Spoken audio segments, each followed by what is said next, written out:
warahmatullahi wabarakatuh.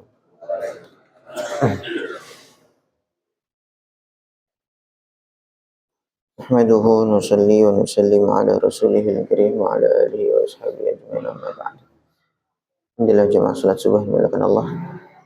Kita perpanjang i'tikaf kita ngaji kitab as-sunnah wal bid'ah. Bismillahirrahmanirrahim. Ila hadratin Nabi Mustafa Muhammadin sallallahu alaihi wasallam wa azwajihi wa dzurriyyatihi jami'an. Syuhada assalamualaikum. Syekh Nazarud Abdullah Syekh Mahfudullah Syekh Abdullah Mahfud Muhammad Al-Haddad Al-Fatiha. A'udzu billahi minasy syaithanir rajim. Bismillahirrahmanirrahim. Alhamdulillahirabbil alamin arrahmanir rahim. Maliki yaumiddin. Iyyaka na'budu wa iyyaka nasta'in. Ihdinas siratal mustaqim. Siratal ladzina an'amta 'alaihim ghairil maghdubi 'alaihim.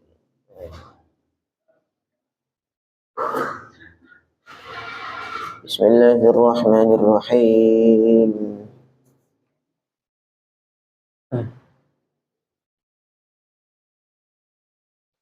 Al-hadits as-sabi'u, hadis yang ketujuh.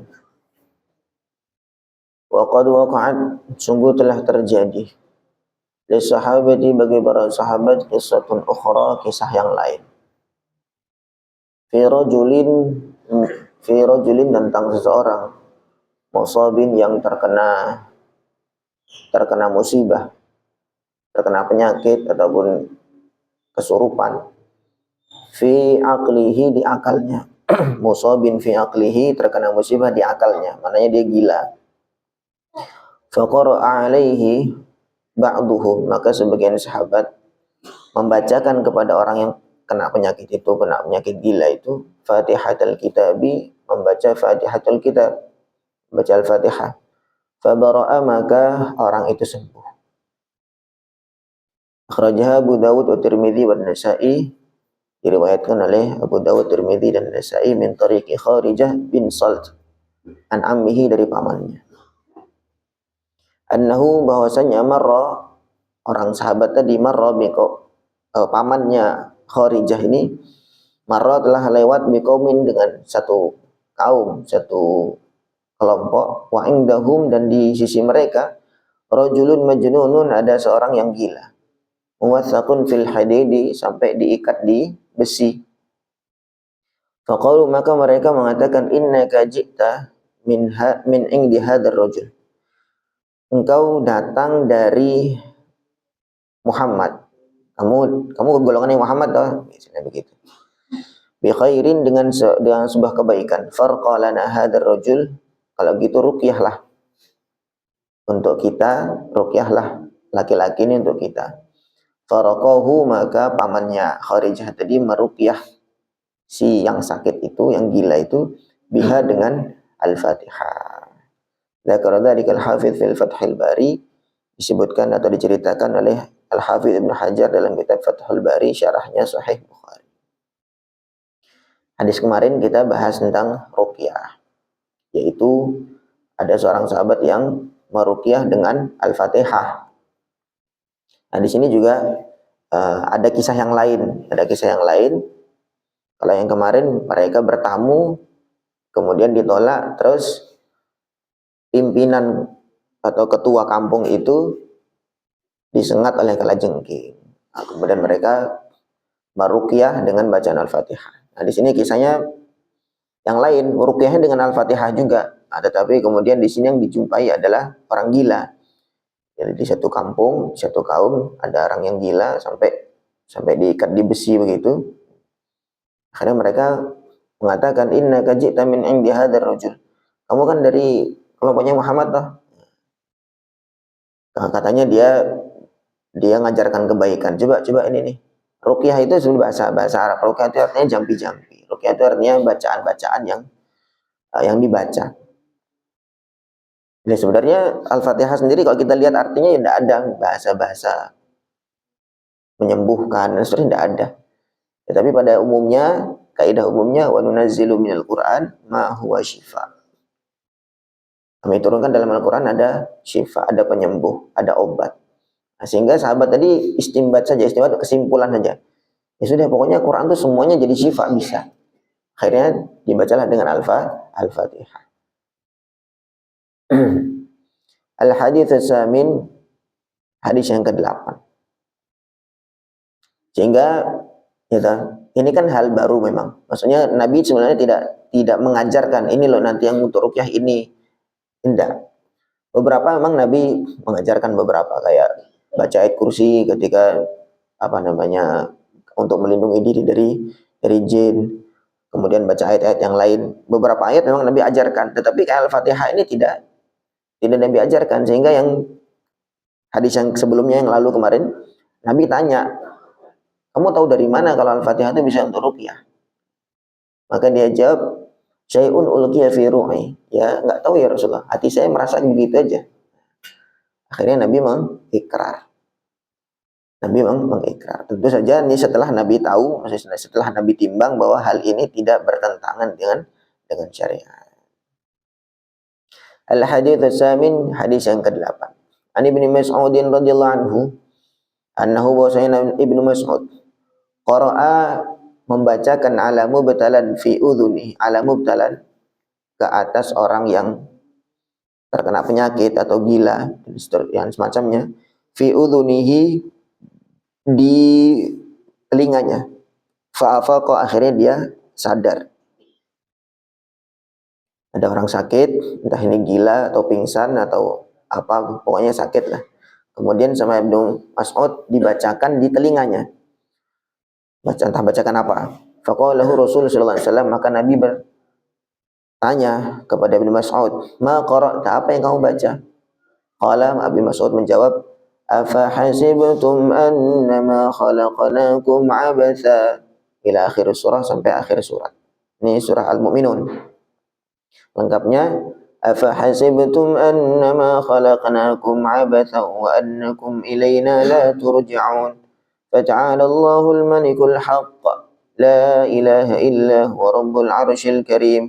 Wa man yad'u ma'allahi ilahan akhar la burhana lahu bih, fa innama hisabuhu 'inda rabbih, innahu la yuflihul kafirun. Wa qur rabbighfir warham wa anta khairur rahimin. Itu sampai akhir surat. Ini ayat ini yang biasa dipakai untuk ruqyah juga. Faqala Rasul sallallahu alaihi wasallam, maka Nabi bersabda, "Lau anna rajulan mu'minan." Seandainya ada seorang mukmin, qara'a biha ala jabalin, membacakan ayat itu ke atas gunung, membacakan kepada gunung, lazala, maka gunung itu akan hilang. Maksudnya saking dahsyatnya khasiat dari ayat ini. Qala al-Hafidz An-Nur Al-Haythami fi Majma' Az-Zawaid. Rawahu Abu Ya'la wa fihi Ibnu Lahiyah wa hadithuhu hasan. Hadis ini secara sanadnya adalah hasan. Hasan di bawahnya sahih. Wa mithluhu fil Matalib Al-Aliyah. Cerita yang mirip juga diceritakan dalam kitab Al-Matalib Al-Aliyah lil Hafidz Ibnu Hajar, karya dari Ibnu Hajar Al-Asqalani. Wa fi al-hadis, dalam hadis itu, di dalam hadis tadi, takrirun Nabi sallallahu alaihi wasallam, ada penetapan dari Nabi sallallahu alaihi wasallam li Ibnu Mas'ud, kepada Ibnu Mas'ud, fi qiraatihil ayatil, fi qiraatihi, tentang pembacaan Ibnu Mas'ud al-ayat min akhir suratul Mu'minun, dari akhir surah Al-Mu'minun, alal mubtala, kepada orang yang terkena penyakit. Walam yakun qad sami'a dzalika minan Nabi sallallahu alaihi wasallam, dan Ibnu Mas'ud enggak pernah dengar itu dari Nabi sallallahu alaihi wasallam. Wa innama huwa, hanya saja itu tadi, syai'un istambatahu bijtihadihi. Tetapi Ibnu Mas'ud membaca itu karena sesuatu yang beliau simpulkan dengan ijtihad beliau. Walamma kana minal khair, ketika sesuatu yang beliau simpulkan itu merupakan sebuah kebaikan, alladzi la yu'aridul masyru', yang tidak bertentangan dengan syariat, aqarruhu, maka Nabi mengikrar, Nabi menetapkan. Wa sahibir ruqyati bil Fatihati indal Bukhari, seperti ceritanya sahabat yang meruqyah dengan Al-Fatihah, riwayat Imam Bukhari, hadis yang sebelumnya. Wallati, dan juga seperti riwayat inda ashabis sunan, yaitu apa yang diriwayatkan oleh Imam Tirmidzi, Nasai, dan seterusnya tadi. Hadis yang sebelumnya tadi. Wahuma, cerita itu cerita yang tadi yang membacakan kepada orang yang kena penyakit dengan Al-Fatihah itu, qadiyatani, ada dua cerita, ada dua kisah. Yang kemarin pertemuan yang lalu, kisah pertama membaca ruqyah dengan Al-Fatihah untuk orang yang terkena sengatan hewan. Nah, kemudian yang kedua di sini Al-Fatihah lagi, tapi kepada orang yang gila ataupun yang terkena penyakit. Ini dua kasus. Ihdahuma li Abi Sa'id Al-Khudri, yang pertama diriwayatkan oleh Abu Sa'id Al-Khudri, wa tsaniyatu, yang kedua, hadis yang kedua, li ammi Kharijah ibn Salt, adalah diriwayatkan oleh Kharijah, pamannya Kharijah ibn Salt. Wa hadhihi tsalitsah, ini yang cerita Ibnu Mas'ud, ada cerita yang ketiga. Ibnu Mas'udin, ceritanya tentang Ibnu Mas'ud. Wa hunaka rabi'atun, ada hadis yang keempat, inda Ibnu Hibban, riwayatnya Ibnu Hibban, li Alaqah ibn Suhar, wa hiyal hadits at-tasi', kepada sahabat Alaqah ibn Suhar, dan ini adalah hadis yang ke-9. Jadi nggak satu dua ceritanya tentang ruqyah, itu nggak satu dua, banyak hadis tentang ruqyah dan ayatnya beda-beda. Dan itu semua Nabi sallallahu alaihi wasallam mengikrar, menetapkan. Dengan catatan sebelumnya sahabat-sahabat ini belum pernah dengar ayat itu untuk meruqyah dari baginda Nabi sallallahu alaihi wasallam. Sehingga yang menjadi catatan kita, menjadi pegangan kita, bagaimana sikap Nabi dalam menghadapi hal-hal baru itu. Ini kan belum saya ajarin kok kamu bikin hal baru. Bukan begitu, tetapi Nabi SAW menimbang. Kalau ini benar, maka beliau, oh ya, kamu benar. Kalau Nabi salah, tentu Nabi menyalahkan. Pasti Nabi menyalahkan. Karena Nabi sebagai sahibus syariah, sebagai yang pemilik aturan. Sehingga ketika aturan itu salah, tentu Nabi mesti, tidak mungkin Nabi membiarkan hal itu keliru. Al-hadits at-tasi', ini hadis yang ke-9. Akhrajah Ibnu Hibban, telah meriwayatkan Ibnu Hibban fi sahihihi, dalam sahihnya, an Alaqah atau Ilaqah ibn Suhar, dari sahabat Ilaqah ibn Suhar As-Saliti At-Tamimi, annahu, sungguhnya Alaqah, atan Nabi sallallahu alaihi wasallam, telah datang kepada Nabi sallallahu alaihi wasallam. Tsumma aqbala raji'an min indihi, kemudian pulang mengunjungi Nabi. Nah, kemudian selepas itu pulang. Famarra ala qaumin, maka dia berjumpa atau melewati sebuah kaum indahum, yang di sisi mereka, rajulun muwaththaqun bil hadid, ada seorang yang diikat di besi. Faqala ahluhu, maka keluarganya si laki-laki yang diikat itu mengatakan, innahu qad hudditsna, kami telah dengar kabar, anna sahibakum, bahwa sungguhnya sahabatmu, dia ngomong kepada si Ilaqah tadi, kami dengar sahabatmu, maksudnya sahabatmu itu Muhammad, ya, Nabi Muhammad, qad jaa bi khairin, dia ngajarin kebaikan, fahal indaka syai', kamu habis pulang dari sana toh, nah, kamu punya sesuatu enggak tarqihi, yang kamu bisa ngeruqyah ini keluarga saya ini, kamu datang dari sana toh, saya dengar Muhammad itu ngajarin yang baik-baik, kamu punya sesuatu enggak untuk bisa meruqyah keluarga saya ini. Faraqaituhu, maka aku pun meruqyahnya, bi Fatihatil Kitabi, dengan Al-Fatihah. Fabara'a, maka ternyata sembuh, diruqyah langsung sembuh. Fa'atau ini mi'ata syatin, kemudian mereka memberikan kepada aku 100 ekor kambing. Fa'ataitu Nabi sallallahu alaihi wasallam, maka kemudian aku datang kepada Nabi sallallahu alaihi wasallam. Faqal, maka Nabi mengatakan, khudha, ambil, boleh, silakan, halal itu. Fala umri, demi Allah, fala umri itu sumpah, ya, demi umurku, intinya demi Allah, laman akala biruqyati batil, sungguh ada orang yang makan dengan ruqyah batil. Qad akal tahu biruqyati haqqin, tapi yang ini sekarang kamu makan dari hasil ruqyah yang hak. Maknanya berarti Nabi menjelaskan, ruqyah itu ada ruqyah yang batil, jampi-jampi yang tidak jelas, ada juga itu. Tetapi yang ini kamu sekarang meruqyah dengan hak.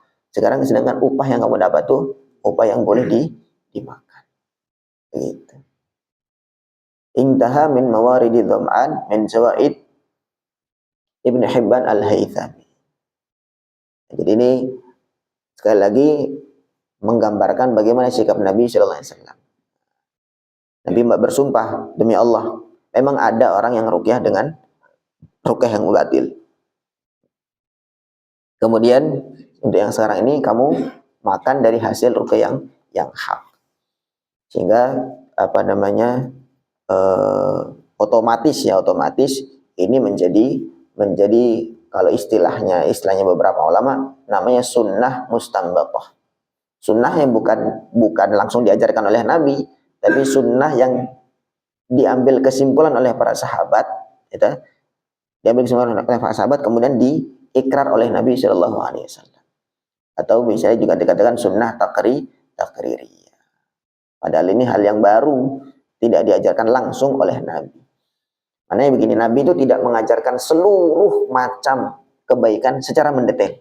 Bahkan zaman sahabat sendiri pun begitu. Nabi tidak mengajarkan seluruh kebaikan secara mendetail. Banyak bahkan kebaikan-kebaikan itu yang difahami oleh para sahabat, oh ini kelihatannya baik. Kemudian setelah dilaporkan kepada Nabi, oh Nabi mengiyakan. Maknanya berarti ini juga sudah masuk di dalam koridor syariat. Wallahu a'lam. Satu hadis lagi. Al-hadithul ashir, hadis yang ke-10. Fil Bukhari, dalam kitab Bukhari. Fi fadaili qul huwallahu ahad, tentang fadilah qul huwallahu ahad. An Nabi Sa'id al-Khudri, dari Abu Sa'id al-Khudri. Anna rajulan, sungguhnya seorang laki-laki. Sami'a rajulan, telah mendengar orang. Yaqra'u bi qul huwallahu ahad, dia baca qul huwallahu ahad. Yuraddiduha, mengulang-ulang itu terus. Falamma asbaha, ketika pagi hari, ja'a, yang mendengar tadi datang ila Nabi sallallahu alaihi wasallam, kepada Nabi. Fadzakara lahu dzalik, maka dia menceritakan, ya Rasulullah, tadi malam tuh saya dengar ada orang baca Quran tuh kulhu sampai pagi. Wa ka'anna ar-rajula, seakan-akan yang menceritakan, yang melaporkan kepada Nabi itu yataqalluha, menganggap hal itu remeh, si meremehkan. Masa Quran 30 juz masa cuma itu yang diulang-ulang. Faqala sallallahu alaihi wasallam, maka Nabi bersabda, walladzi nafsi biyadi, demi zat yang jiwaku ada dalam kekuasaannya, innaha, sungguhnya qul huwallahu ahad itu la ta'dilu thulutsal Quran, sungguh sebanding dengan sepertiga Al-Quran. Jadi Nabi tidak, padahal orang tuh mau lapor, ya Rasulullah, masa begini cara bacanya, Quran lo banyak, itu tuh diulang. Nabi malah nggak menanggapi itu, Nabi malah memberikan fadilah, keutamaan qul huwallahu ahad. Itu kamu tahu nggak? Itu demi Allah, qul hu itu sebanding dengan sepertiga Al-Quran. Kalau memang Nabi tahu bahwa itu hal yang keliru, karena beliau itu sahibus syariah, beliau mesti menegur, menyalahkan, oh itu nggak boleh, atau Nabi langsung menegur kepada yang melakukan. Tapi Nabi justru memberikan fadilah, keutamaan surah Al-Ikhlas itu. Qala al-Hafidz fil Fath, Ibnu Hajar menceritakan dalam Fathul Bari, al-qari, pembaca, yang membaca qul hu itu diulang-ulang itu, huwa Qatadah bin Nu'man, adalah Qatadah ibn Nu'man. Tadi kan di hadis yang tadi kan diceritakan cuma rajul saja. Sama Ibnu Hajar dijelaskan, yang baca itu namanya Qatadah ibn Nu'man, sahabat. Akhrajahu Ahmad an Tarif ibn Haytham an Abi Sa'id qal bata Qatadah ibn Nu'man. Jadi Ibnu Hajar mengambil kesimpulan bahwa yang baca itu adalah Qatadah ibn Nu'man karena mengambil kesimpulan dari hadis yang lain, cerita hadis yang lain. Dan itu hadisnya ya hadis ini nih. Tapi dalam riwayat ini diceritakan nama-namanya, disebutkan nama-namanya. Bata Qatadah ibn Nu'man, Qatadah itu bermalam, yaqra'u minnal laili kullihi, satu malam itu membaca qul huwallahu ahad. La yazidu 'alaiha, dia tidak menambah selain itu. Qul hu terus diulang-ulang. Entah berapa kali itu satu malam itu. Walladzi sami'ahu, sedangkan yang mendengar itu, la'allahu akhuhu li ummihi. Kayak sepertinya adalah saudara seibu dari Qatadah itu, Abu Sa'id, yaitu Abu Sa'id. Wa kana mutajawiraini, dan mereka berdua ini memang hidupnya bertetanggaan. Wa bidzalika jazama Ibnu Abdul Bar Ini juga yang dipegang oleh Al-Imam Ibnu Abdul Bar. Maksudnya beliau mengatakan ya memang begitu, yang membaca namanya Qatadah, kemudian yang mendengar namanya Abu Sa'id. Waqad kharaja ad-Daraqutni min tariq Ishaq ibn Tuba' an Malik fi hadzal hadits bilafdhin inna li jaran. Ini apa namanya, dari riwayat Imam Malik, redaksinya mirip, redaksinya agak sedikit lain. Inna li jaran, saya punya tetangga, yaqumu bil laili, dia sering sholat malam, fama yaqra'u illa bi qul huwallahu ahad, tapi dia bacanya enggak lain kecuali qul huwallahu ahad. Fadallatir riwayat, maka riwayat-riwayat yang banyak tadi menunjukkan annahu yaf'alu dzalika fi qiyamil laili fi shalah. Berarti ceritanya setelah kita kumpulkan riwayat-riwayat ini, berarti itu dibaca di dalam sholat. Karena cerita yang terakhir tadi, yaqumu bil laili, dia sholat malam. Berarti kesimpulannya dia nggak cuma baca biasa, duduk biasa, tapi dalam sholat. Dalam sholat baca kulhu entah berapa ratus kali itu dalam semalam. Wa fil hadis, dan dalam hadis tersebut iqrarul Rasul sallallahu alaihi wasallam, ada ikrarnya Nabi sallallahu alaihi wasallam, penetapan Nabi sallallahu alaihi wasallam ala hadza tahdidi, terhadap pembatasan ini, wal ikhtisar, dan juga meringkas ini, ala hadis surah, hanya pada surah Al-Ikhlas saja. Nabi mengikrar. Berarti sahabat tadi kan dia baca enggak, dia hanya batasi bacaannya cuman kulhu saja, enggak mau baca yang lain. Ternyata Nabi mengikrar fi qiyamil lail, dalam kasus salat malam, ma'ama fihi minat takhsis alladhi lam yakun min amalihi sallallahu alaihi wasallam, padahal takhsis itu mengkhususkan bacaan kulhu terus diulang-ulang itu lam yakun min amalihi sallallahu alaihi wasallam, tidak pernah diamalkan oleh Rasulullah sallallahu alaihi wasallam. Wa fihi ma fi sabiqaihi, dan di dalam hadis yang ini juga mirip dengan hadis yang sebelumnya, bi raqmi ar-rabi wal khamis, hadis yang keempat dan hadis yang kelima. Ini sekarang hadis ke-10. Minad dalalah ala jawazi takhsisi ba'dil Qur'an, yaitu dalil atas bolehnya mengkhususkan sebagian Al-Qur'an, bimailin nafsi, sebab karena kecondongan hati ilaihi, kepada ayat tersebut, wal istiktsari minhu, atau karena memang hanya ingin memperbanyak saja. Wala yu'addu dzalika hujranan li ghairihi, dan sikap ini, perbuatan ini tidak dikatakan meninggalkan ayat-ayat yang lain. Tiap hari bacanya itu terus, ya boleh saja, tidak apa-apa. Dan itu tidak dikatakan kamu kok meninggalkan surah-surah yang lain atau ayat-ayat yang lain. Tidak. Ini tidak dikatakan begitu. Wa ma'akulli hadza, setelah dengan kasus-kasus yang sudah kita baca ini, falam najid minal ulama, kita tidak menemukan ulama-ulama man qala bi afdhaliyati qiyamil laili biha wahdaha.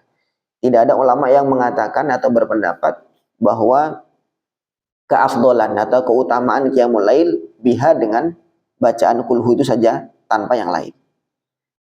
Tidak ada yang ini lebih utama, tidak ada ulama mengatakan ini utama. Di annama kana alaihi amalur Rasul sallallahu alaihi wasallam, karena apa yang diamalkan oleh Nabi sallallahu alaihi wasallam minal qiraati bil Qur'ani kullihi, yaitu baca Quran semuanya berurutan atau segala macam, pokoknya semuanya, afdhala min dzalika, adalah lebih utama daripada yang diamalkan sahabat itu, yaitu mengulang-ulang kulhu saja. Nggak ada ulama yang mengatakan ini lebih utama, nggak ada. Maksudnya tapi ini boleh dikerjakan, gitu saja. Nah, batas akhirnya boleh dikerjakan. Mana yang lebih utama? Tentu yang dicontohkan Nabi SAW lebih utama. Itu tanpa khilaf, tanpa perbedaan pendapat. Tetapi kan ada orang yang nyamannya begitu, saya kepingin itu, karena saya Quran tuh Masya Allah indah sekali. Tapi yang paling menyentuh hatinya surah kulhu. Gitu. Apakah dilarang? Ya tidak boleh dilarang. Orang ke pantai, dia sukanya mancing aja. Kamu ngapain mancing? Ikan di laut tuh banyak sekali. Sana beli perahu, ambil yang banyak. Loh, saya pengennya mancing kok. Mancing tuh punya kenikmatan tersendiri. Apa dilarang? Ya tidak boleh dilarang. Bahasanya begitulah istilahnya. Nah, mungkin ilustrasinya demikian.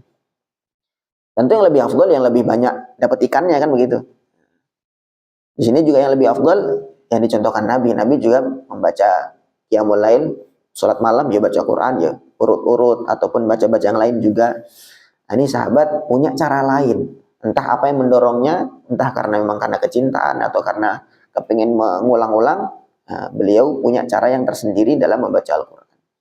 Walakinna amalahu, tetapi amal sahabat tadi, wa ma yushbihu, dan apa-apa yang serupa dengan itu, dakhilun fi nitaqis sunnah, masih masuk dalam lingkup sunnah. Walaysa fihi ma yudhammu, dan tidak ada hal yang perlu dicela di situ. Bal huwa mahmudun ala kulli halin, bahkan itu terpuji dalam setiap kondisi. Wa fihi, dan dalam hadis itu juga raddun, ada counter atau ada penolakan alal mubaddi'in, kepada orang-orang yang suka membid'ahkan, kal ahadits sabiqah wallati satati, sebagaimana hadis-hadis yang sebelumnya dan juga hadis-hadis yang akan datang. Jadi ini ada sebagai jawaban kepada orang-orang yang suka oh kok begitu tuh, tidak boleh diajarkan Nabi, bid'ah dhalalah finnar. Itu enggak begitu. Lo Nabi saja lo begitu sikapnya. Berarti kalau sikap kamu menyalahkan, ya berarti sikap kamu enggak mencontohkan sikap Nabi. Kamu mencontoh sikap Nabi, kan begitu. Jadi banyak orang yang berangan-angan, mungkin bayangan dia tuh Nabi itu kan satu. Mesti contohnya cuma satu dong. Enggak boleh beda-beda begitu. Lo justru Nabi itu ketika Nabi hidup saja, Nabi lo membiarkan perbedaan itu. Justru sunnah Nabi itu yang membiarkan perbedaan itu. Kalau kamu memaksakan jadi satu, itu justru bukan sunnah Nabi itu. Nah, itu yang bid'ah itu. Itu yang bid'ah. Oh, Nabi masih hidup saja loh dibiarkan berbeda. Ada yang model cara bacanya begini, ada yang model cara bacanya begitu. Nabi luas saja. Nabi diperbolehkan saja oleh Nabi sallallahu alaihi wasallam. Tentu tadi selama masih ada dalam batasan-batasan badan syariat. Wallahu a'lam. Ada yang mau bertanya?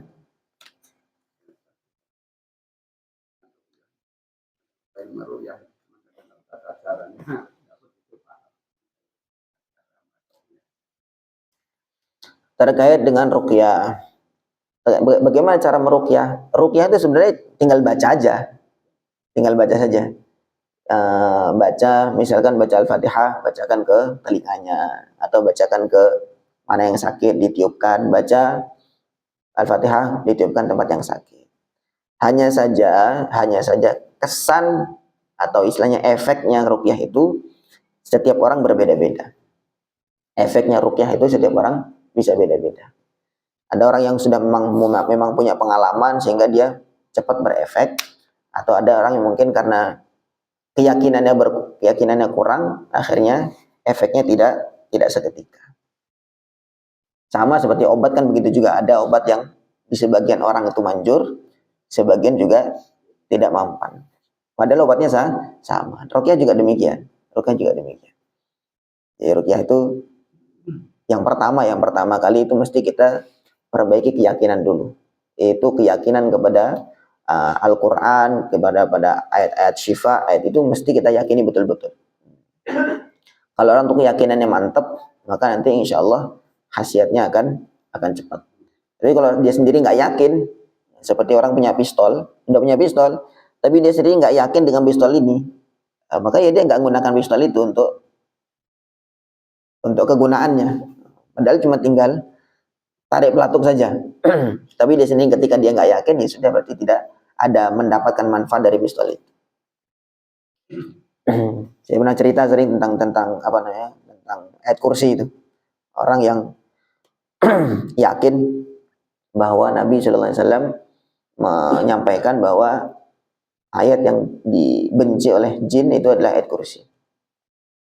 Maka suatu ketika dia kemalaman, kemudian mau nginep di sebuah rumah. Ada rumah kosong, maka orang kampung itu mengatakan, jangan nginep di situ. Itu ada jinnya. Dan jinnya itu bukan jin yang biasa, jin yang bisa membunuh orang. Maka dia bilang, oh saya aman, saya sudah punya jampi-jampinya, saya sudah punya penangkalnya. Apa itu? Ayat kursi. Maka orang kampung, oh diketawain. Itu yang sebelum-sebelumnya mati juga sama baca ayat kursi juga, katanya. Ya dah, nah apa, pokoknya saya yakin ini mesti manjur. Akhirnya dia nginep di situ malam-malam. Nginep di situ ternyata datang jin beneran. Datang jin, kemudian dia mulai baca. Allahu la ilaha illa huwal hayyul qayyum. Ternyata jinnya ngikutin. Jinnya ngikutin. Allahu la ilaha. Dan fasih juga. Jinnya besar dan siap membunuhnya. Dan dia mengikuti jinnya. Wah, pertama dia kaget juga. Tetapi dia meyakinkan diri sendiri bahwa kalau Nabi sudah bersabda demikian, tidak mungkin salah. Maka diteruskan. La ta'khudhuhu sinatun wa la naum, lahu ma fis samawati wa ma fil ardh. Jinnya terus mengikuti juga. Wah, ini jinnya luar biasa ini. Pantesan saja orang-orang yang sebelumnya mati. Diteruskan. Man dzal ladzi yashfa'u 'indahu illa man dzal ladzi yashfa'u 'indahu min ilm. Man dzal ladzi yashfa'u 'indahu illa bima syaa. Wasi'a kursiyyuhu samawati wal ardha wa la ya'uduhu hifdhuhuma. Ketika sampai di lafaz wala ya'uduhu hifdhuhuma, jinnya berhenti. Tidak bisa ngikutin. Maka dia ulang lagi. Wala ya'uduhu hifdhuhuma. Enggak ngikutin juga. Dia ulang lagi wala ya'uduhu hifdhuhuma. Dia ulang lagi, jinnya enggak ngikutin. Baru diselesaikan wa huwal aliyyul azim, terakhir baru jinnya terbakar. Jadi sudah masa-masa terakhir kritis, sudah ayat kursi sudah mau habis, baru jinnya terbakar. Nah, itu orang kan mungkin saja orang yang ketika sebelumnya itu baru diikutin, langsung dia kaget, udah nggak ngikut lagi. Nah, maknanya dia sendiri nggak yakin dengan amalan itu sendiri kan begitu. Nah, tapi dia enggak, pokoknya kalau memang Nabi mengatakan ini pasti begitu. Sehingga dia baca terus, tenang aja dia baca sampai habis, ternyata memang jinnya terbakar. Atau kadang-kadang sudah habis loh. Saya sudah habis loh, kok masih ini? Mungkin bacanya kecepatan sehingga bacaannya nggak beraturan karena gemeter atau apa. Nah, ya itu beda-beda setiap orang. Nah, itu kisah nyata. Nah, ini tentang ruqyah itu begitu. Jadi ruqyah itu adalah mengobati dengan bacaan-bacaan Al-Quran yang diajarkan oleh Nabi Sallallahu Alaihi Wasallam, doa-doa khusus. Kemudian ditiupkan tempat yang sakit. Ya kadang-kadang ini ada yang orang gila, kemudian ditiupkan di telinganya. Ada yang sakit kena sengatan, itu di tempat yang sakit ditiupkan. Nah, sedang sembuh atau tidaknya, itu jangan kita, saya udah ruqyah aku nggak sembuh, berarti Qur'annya, jangan, itu bahaya. Padahal sebenarnya kalau kita lihat, obat-obat yang kimia juga yang biasa kita konsumsi juga nggak mesti menjamin mesti sembuh.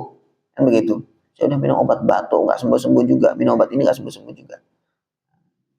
Tetap mungkin yang keliru adalah kita mungkin dalam keyakinannya kurang mantap atau kita bacanya kurang baik. Wallahu a'lam. Ada lagi bertanya?